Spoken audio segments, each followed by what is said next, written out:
Welcome to Sex Ed with DB. I'm your host, DB. Let's get into it.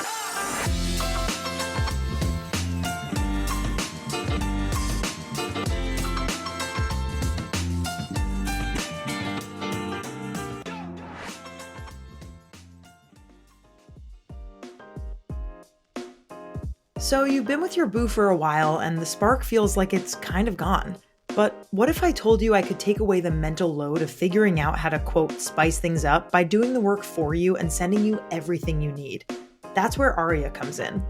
They set you up with a dedicated concierge, aka a real person and not a robot, who is available anytime you need them, and sends tips and tricks weekly as well as a monthly box of goods based on your needs sent directly and discreetly to your door to help you get started. Visit arya.fyi and use code SEXEDWITHDB for 15% off now. Let's get that spark back.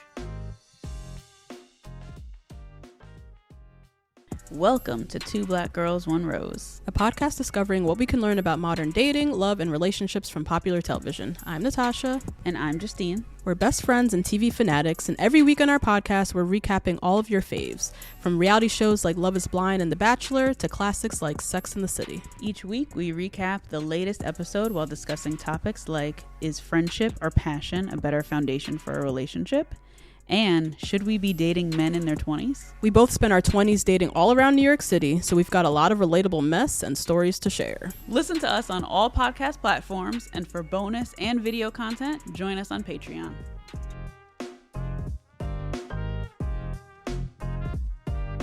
I'm about to get personal here, so listen up. I'm going to tell you a fun fact about me that you definitely didn't know. The lube that I use most consistently is Uberlube.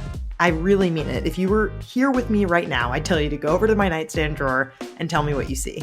That's right, you would see a bottle of Uberlube. If you've never heard of Uberlube, let me tell you about it. Uberlube is a silky smooth silicone-based lube recommended by leading doctors, and its body-friendly ingredient list makes it widely used by people with sensitivities to lubricants. Another amazing thing about Uberlube is that it doesn't leave a sticky residue like water-based lubes do. It lasts for a long time and doesn't stain clothing or bedding. I have 3 bottles of Uberlube on my bedside table right now, ready when I need it. If you're someone who wants to feel more pleasure in the bedroom, use code SEXEDWITHDB for 10% off at uberlube.com.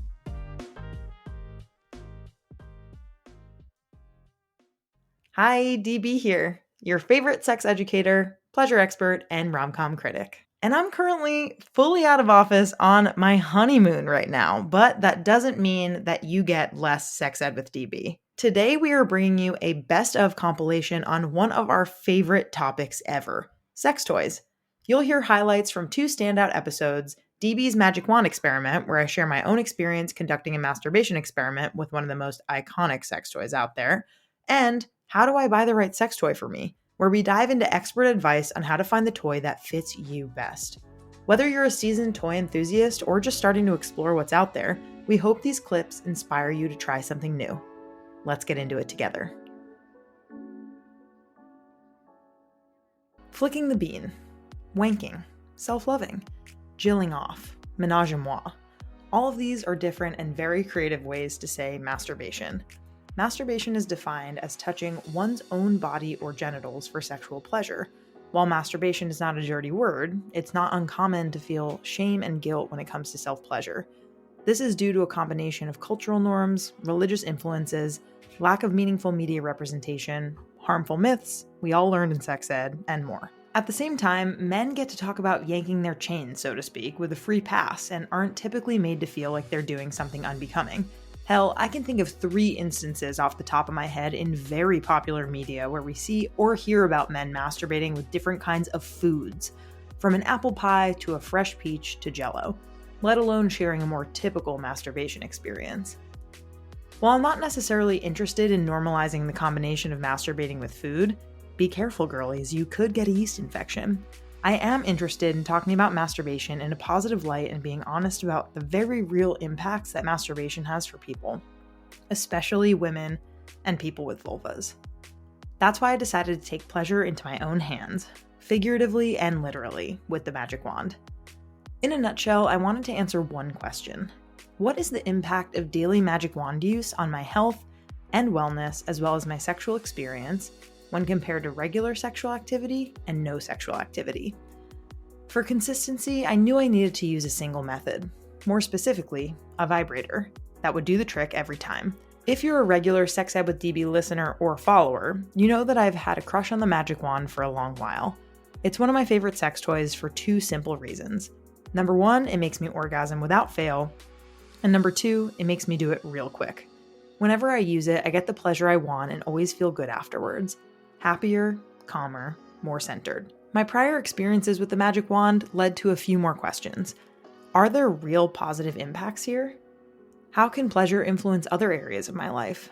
Could I actually measure the effect of using the magic wand on my overall health, wellness, and sexual experience? Here's the experiment. I decided the project should be a 3-week experiment. The first week of the experiment was abstinence week, aka no sexual activity. The second week was treatment week, aka magic wand use every day with or without my partner. And the third week was regular week, aka regular sexual activity with and without my magic wand. Every day during the experiment, I recorded measures on 27 variables, including stress, anxiety, productivity, mood, horniness, orgasm experience, and more. At the end of 3 weeks, my team and I analyzed the results by noting changes in each variable over time. See the appendix at the end of the article for all the details. Key takeaways. I know, you're a busy bee, so I'm going to cut to the chase here. At the end of my experiment, here's what I found. When using the magic wand every day, I experienced less stress, anxiety, and physical tension. I reported more frequent positive moods when using the magic wand every day, including higher levels of confidence. My orgasms came faster and were more enjoyable when I used the magic wand every day. And my level of horniness increased over time when using the magic wand every day. While the results from this experiment are limited to my personal experience, what's cool is that my results are consistent with prior research showing the benefits of masturbation. We don't talk about it enough, but studies have shown a wide range of benefits from masturbation, including decreased stress, improved mood, higher confidence, and more overall sexual satisfaction, particularly for people with vulvas. But these are just the top takeaways. I had 6 unique hypotheses before the experiment began. I know, that's a lot, but I'm sure you would have a bunch too if you were about to do a Flicking the Bean experiment for 3 weeks. To see the full results, scroll down to the hypotheses and results section in the article. Now a bit about my journals. Throughout the experiment, I kept a daily written journal and recorded a daily vlog to capture anecdotes, thoughts, and feelings. Here are just a few of my journal entries, and links to vlogs are in the article. Abstinence week, day 1. Day 1 of the experiment, and things are not as expected. I woke up sleepy from having to pee about 3 times during the middle of the night and the morning. Exercising on my city bike to meet a friend of mine felt good. Biked for a total of 30 minutes. I almost felt like I wanted to masturbate just because I couldn't, which is interesting. The things that really made me excited were watching Pretty Woman for the first time, holy hell that piano scene, please pinch me, and finishing my romance novel, People We Meet on Vacation, although the spicy scenes were few and far between. Abstinence week, day 6. This was a pretty busy Saturday. I was doing work and had a family function to attend, so I didn't exercise and was a little stressed. I was prepping for wedding dress shopping, which made me a bit anxious and excited. My back has been bothering me, and I've been feeling some neck tension too. I felt a body urge to make out with my partner after not connecting so much for 6 days. Treatment week, day 4. This was such a good day. And it was the first day I used porn, in parentheses, Dipsy, one of my favorites. I've been sleeping super well, exercising, and just generally feeling really good. I've been looking forward to masturbating more now compared to the beginning of the week where it felt more like an obligation. My body feels good, my anxiety is much lower than last week and the beginning of this week. Good feels all around. Regular week, day 3. I got a haircut today. I feel like whenever I get a haircut, I'm automatically in a good mood. I also had really great sex with my partner this morning, which set up the day for happiness and connection between us. I didn't have too much work to do today, and I swam laps at the pool. Overall, I felt good, was happy, and it was a great day. Regular week, day 7. Today was kind of a weird day, and I can't believe this experiment is coming to a close. Part of me really wonders if the daily masturbation / use of the magic wand impacted my overall mood positively. It kind of seems like that, plus exercise, plus good sleep, truly, in all caps, is the key to happiness, ? We shall see, ! Hypotheses and results. Anxiety, tension, and stress. Hypothesis: anxiety, tension, and stress will decrease during and after treatment week. Findings: this was true. Tension and anxiety were lowest during treatment week and remain low during regular week. The sum of tension logged on a scale of 1 to 4 each day, relaxed, neutral, moderate, and tense, was down 48% during treatment week compared to abstinence week. Did you hear that? 48%. Holy guacamole. The sum of anxiety logged on a scale of 1 to 4, calm, neutral, moderate, or anxious, each day decreased by 21% during treatment week and stayed low during regular week. Stress was 27% lower during treatment week, aka daily magic wand use, when compared with abstinence week and remained low during regular week. I never thought masturbating could potentially replace deep breathing or going for a brisk walk as an antidote to anxiety, but here we are. Mood, confidence, and happiness. Hypothesis: daily magic wand use will be associated with improved mood, confidence, and happiness when compared with abstinence week. These levels will remain improved during regular week. Findings: this was true. Treatment week was associated with a 19% increase in confidence when compared with abstinence week. Confidence levels remained high during regular week. Hubba hubba. There were more positive moods during treatment week than either abstinence week or regular week. Happiness was relatively consistent throughout the experiment, with a small 3% average increase during treatment week. This was kind of awesome to see, that I'm a generally happy person. I think seeing that made me even more happy, almost as if it's a self-fulfilling prophecy of happiness.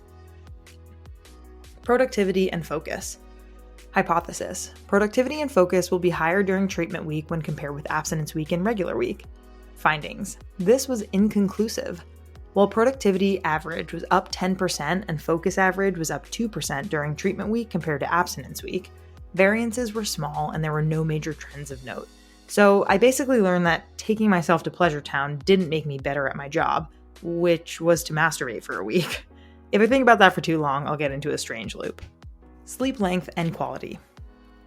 Hypothesis: sleep length and quality will improve during treatment week when compared to abstinence week. Findings: this was false. Sleep length and quality were consistent throughout the experiment. I am a pretty skilled sleeper no matter the circumstance, what can I say? Orgasm experience. Hypothesis: using the magic wand every day will facilitate quicker orgasms during treatment week than orgasms achieved during regular week. Findings: this was true, with a couple of asterisks.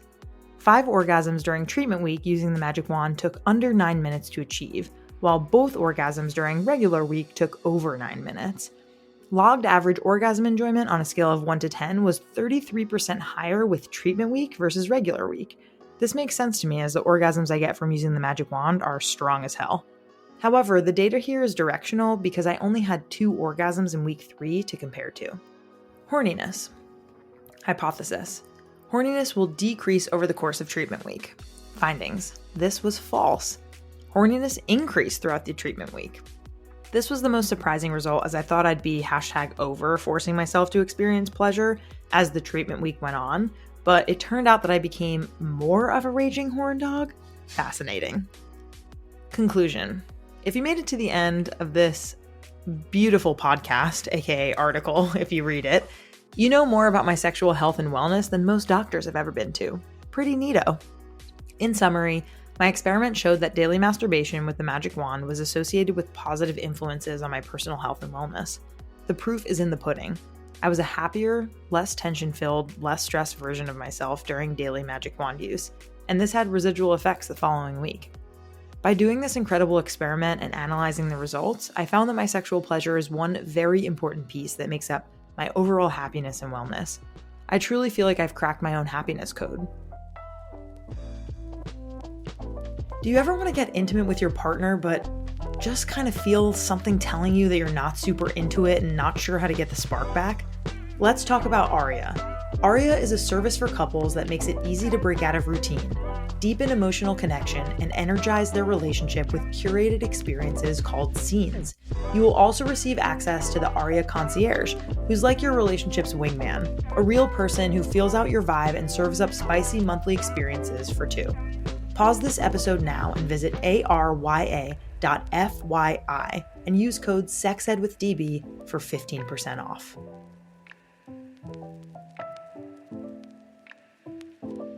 When you think about the words pleasure and power, what comes to mind? If you're a fan, you know my answer will always be the magic wand. But what if I told you the magic wand could fit in the palm of your hand? Say hello to the Magic Wand Micro. The Magic Wand Micro may make you wonder how it can possibly represent a brand renowned for power. But once you turn it on, this impossibly powerful, multi-function, multi-speed massager proves it's a magic wand through and through. Same magic, now in pocket size. Use code SEXEDWITHDB at Lion's Den for 15% off your Magic Wand Micro now.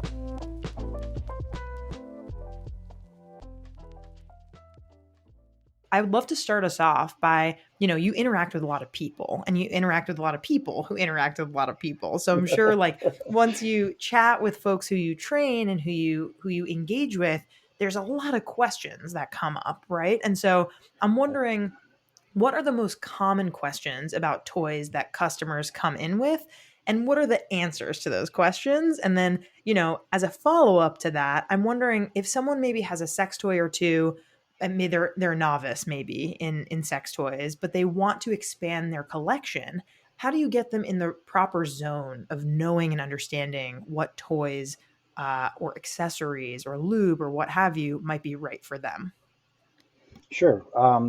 Well, I'll tackle the first one with most people come in looking for a quote unquote vibrator. And about probably 75% of the products that we sell in the toy category vibrate. So my job is to ask a lot of questions. What kind of vibrator are you looking for? Have you had a toy before? What did you like or dislike about the toy that you had?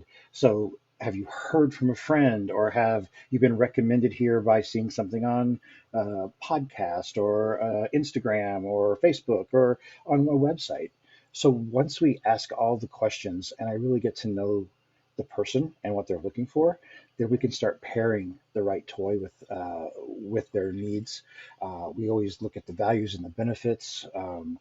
Always think about allergies and being body safe. And once we are kind of narrowing it down to a category, then we just start looking at, okay, what about this item do you like? What materials do you like?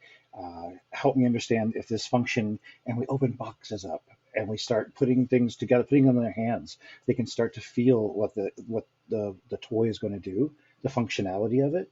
And once we have a counter full, then they get to make their choices, and then we can then start pairing with other things. We talk about toy safety. Knowing the manufacturer's recommendations is the first place that we start. After that, we start talking about how the toy is going to get used. If it says it's splash proof or waterproof, or is it submergible? So we start giving cautions on the best way to use the toy and in what climate or condition you're going to use it. We also talk about cleanliness of toys. First, you want to make sure the toy is clean before you ever use it. That's been in a box, it's been in a cargo container, it's been in a warehouse, it's been on our shelves. You want to make sure your toy is clean. Then you want to make sure that you're pairing the proper lubes. Mostly, if it's a toy that is non-porous, like a wood, steel, glass, you have more options in lubricants. But we usually suggest a water-based lubricant with almost all of our porous materials.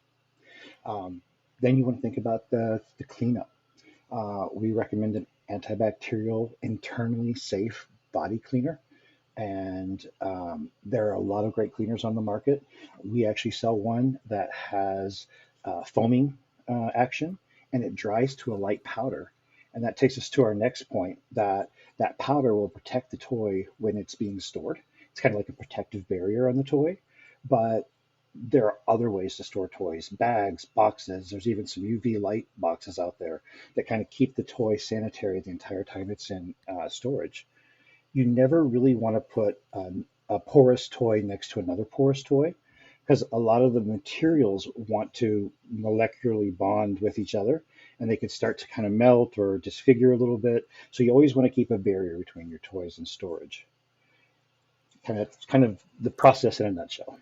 That's great. This is super helpful. And I'm a sex educator who owns toys and talks about toys, and just hearing it from like A to Z is really, really awesome like that.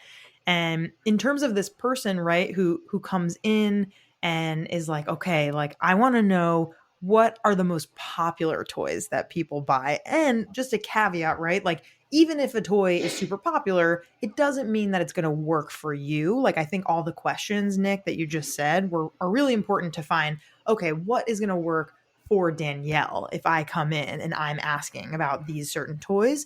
But I do think it's interesting and helpful to know, like, what are the toys that people are loving? What do you want people to know about them and how to use them? In my time with in this industry, I have seen trends. I have seen things come and go. Right now, I'm really seeing a heavy influence from video games, anime, cosplay. I'm seeing TikTok trends. I'm seeing a huge, and I think this has been maybe about 3 or 4 years in the making. Um, Suction and pulsonic vibration has really, I mean, that category didn't even exist 5 years ago. And Wow. now it's dominating what most people are asking for when they come through the doors. Um, I'm always fascinated. I always ask people, where did you hear about this? You're asking about it, but where did you hear about it? And I'm so, uh, I have to follow TikTok. I almost have to be on there daily, and I'm constantly Right. seeing trends. Some of the most popular toys right now, of course, the rose, Hmm. pheromone infused products. Pheromones are kind of a big buzzword. Um, Creature Cocks, which are these really cool anime styled dongs and whatnot. We have a really cool toy called the Blow. Um, it's a Zolo. It's a masturbator, but it has handlebars on it, and you can actually mount your phone to it. So it's almost like Oh, you're wow. like you're in the middle of a video game as you're pleasuring yourself. So there's so many cool things happening. Body wands, by far, I have seen a huge growth in body wands. We've come a long way from the original Hitachi to where we Hmm. are today, and that category has so much power, so many different materials, and it's really become a luxury brand with some of the higher end toys. That's one of my favorite categories to start a customer out at because it's a really good starting point. Absolutely, yeah. And I think on this show a lot, right? Like we do talk about the magic wand. I did like a magic wand experiment, a masturbation experiment, and I personally am a huge magic wand lover. And I think for whoever's listening, if you are looking to really expand your collection and really aren't sure where to start, like you said, Nick, a body wand could be a really great place because, as we know, as sex educators, most people with vulvas need or desire clitoral stimulation in order to reach orgasm. If that is one of your goals during masturbation, it certainly doesn't have to be. And a body wand has a large surface area. So if you're somebody who's really interested in clitoral stimulation, that could be a really great start for you. But it really does depend on kind of like what you're interested in, what materials you really like. Um, Another thing that we always talk about on this show is to not mix a silicone based lube with a silicone toy because it can break down the silicone toy's material. As you mentioned, you recommend, okay, use a water based lube with most of these toys. You might have to reapply it, but it's definitely a better material to be using. And so, in terms of other things around toy safety, can you walk us through like the basics of toy safety and what people should be aware of to make sure they're being safe and responsible when buying and using toys? Well, let's just go ahead and talk about the body wand. Um, Many of them are rechargeable, but some of them are actually, they're going to be plugged directly into a wall unit. You would not want to use something like that in the tub. You wouldn't want to use that in the shower. That It seems like it would just be natural to know that, but we often pleasure ourselves in those areas. So if you have a plug-in toy, you don't want to use it in a wet space. Um, the idea that people come in and they see some of the biggest toys on the wall and their eyes get this big and they're like, oh my gosh, where I couldn't possibly. finding the toy that's going to be the right fit doesn't mean it's the biggest toy, the flashiest toy. You want to make sure that you're finding the right fit for you. And that's where my role comes in. I can help pair what their needs are with the toy that's going to be the right size. And a lot of toys now come with multiple functions, and some ends are bigger than other ends, so that as you graduate from maybe one size up to another size, you can still have that functionality in just one toy. I think that we talked about the body cleaners, antibacterial toy cleaners, and I think that's one of the safest things that you can do for your toy is make sure that you're keeping it clean, because it's not just keeping that toy clean, it's keeping you safe. I have so many people say, can't I use hand soap, bleach, alcohol, hand sanitizer? And my response back is that, we have so many different cleaners that do different specific functions. You use a certain kind of toothpaste for your teeth. You do household cleaners for your house. You do hair cleaners, face cleaners, body cleaners. There's cleaners for your clothes. There's also a cleaner that is internally body safe that will not affect the pH level of the user. And that's why you want to use a very specific cleaner for your toy. It not only conditions and cleans the toy, but it keeps you safe and makes the experience be a pleasurable one, which is the goal here. Totally.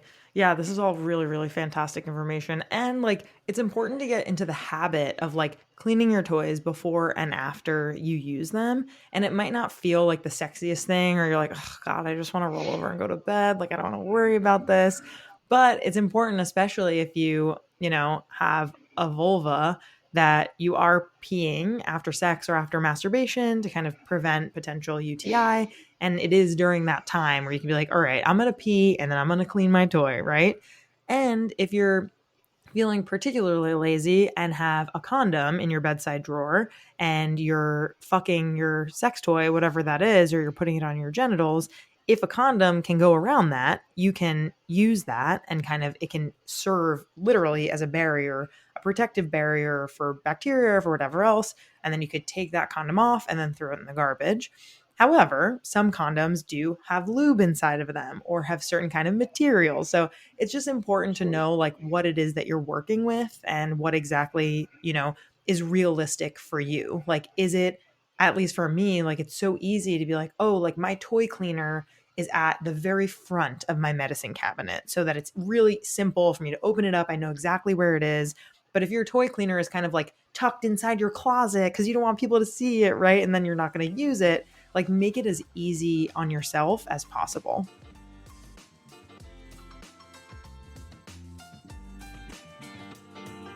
That's it for this best of episode. We hope these clips gave you a little inspiration, education, or even the push you needed to explore your own pleasure a bit more.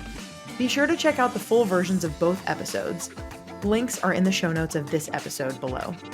And if you loved what you heard, share this episode with someone you love who deserves an orgasm. Catch you next time. Love y'all.